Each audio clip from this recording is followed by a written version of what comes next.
लखनपुर गांव के पास एक घना जंगल हुआ करता था।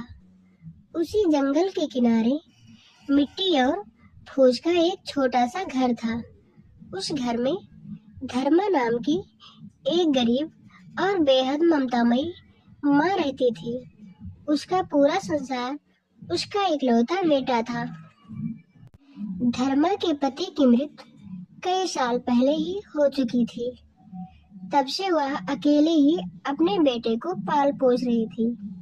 खेतों में मजदूरी करना, जंगलों से लकड़ी लाना, दूसरों के घर में काम करना, जो भी मिलता वही करती।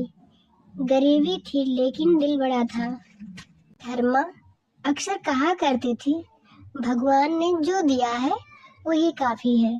अगर किसी को मदद चाहिए तो हम कर सकते हैं, तो मना नहीं करना चाहिए।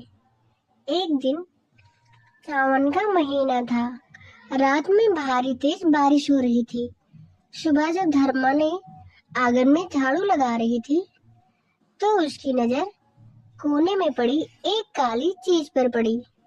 वह पास गई तो डर के मारे ठिठुक गई। वहां एक बहुत बड़ा सा सांप पड़ा था। उसका शरीर जख्मी था। शायद बारिश में किसी पत्थर से टकरा गया था या किसी ने उसे मारने की कोशिश की थी। सांप हिल भी नहीं रहा था। धर्मा ने शोर मचाया। आसपास के लोग इकट्ठा हो गए। सब लोगों ने बोला, अरे इसे मार दो या तो जहरीला होगा, घर के पास रहेगा तो खतरा है। सब लोग डंडे उठाने लगे, लेकिन धर्मा सांप के सामने खड़ी हो गई। नहीं, उसने कांपती हुई आवाज में कहा, इसे मत मारो, यह भी भगवान की बनाई हुई एक जान है। लोग हंसने लगे। अरे धर्मा, पागल हो गई है क्या? सांप कभी किसी का सगा नहीं होता।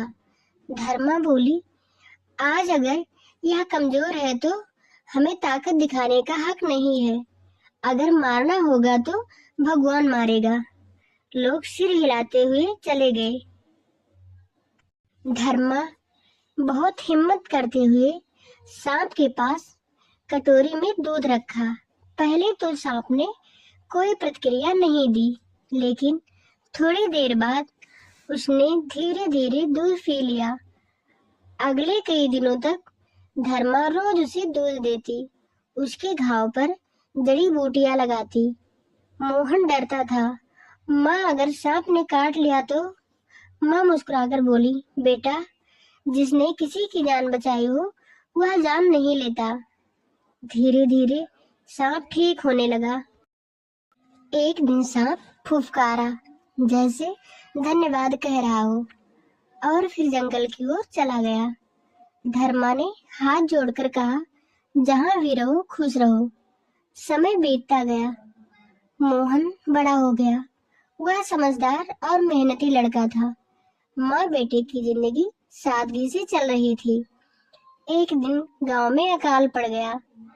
काम मिलना बंद हो गया। मोहन ने जंगल के रास्ते उस पार शहर जाकर काम करने का फैसला किया। धर्मा की आंखों में आंसू थे, लेकिन उसने बेटे को नहीं रोका। जाओ बेटा, उसने कहा, लेकिन ईमानदारी को कभी मत छोड़ना। मोहन जंगल के रास्ते निकला। रास्ता लंबा और अनजान था। जंगल के बीच में अचानक अंधेरा घिरा हुआ मोहन रास्ता भटक गया। चारों ओर अजीब आवाजें आ रही थी। उसे डर लगने लगा। तभी झाड़ियों में हलचल हुई। मोहन का दिल जोर जोर से धड़कने लगा, और तभी एक विशाल काला सांप उसके सामने आ गया। मोहन कांप गया। वह पीछे हटने लगा, लेकिन सांप ने हमला नहीं किया। वह बस मोहन को देखता रहा। उसकी आंखों में अजीब सी पहचान थी। फिर सांप मुड़ा और आगे बढ़ने लगा, जैसे संकेत दे रहा हो।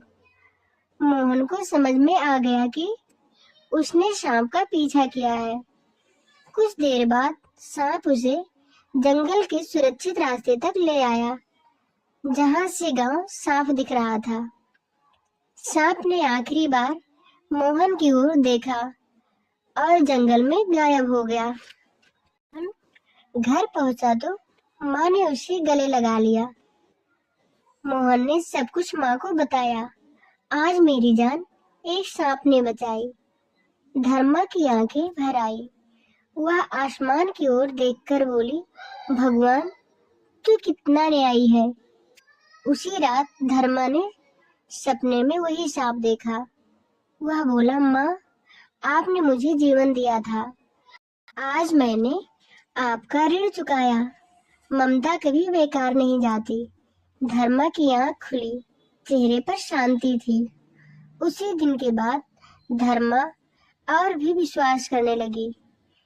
इस कहानी से हमें यह सीख मिलती है कि दया, करुणा और माँ के प्रेम में सबसे बड़ी ताकत होती है।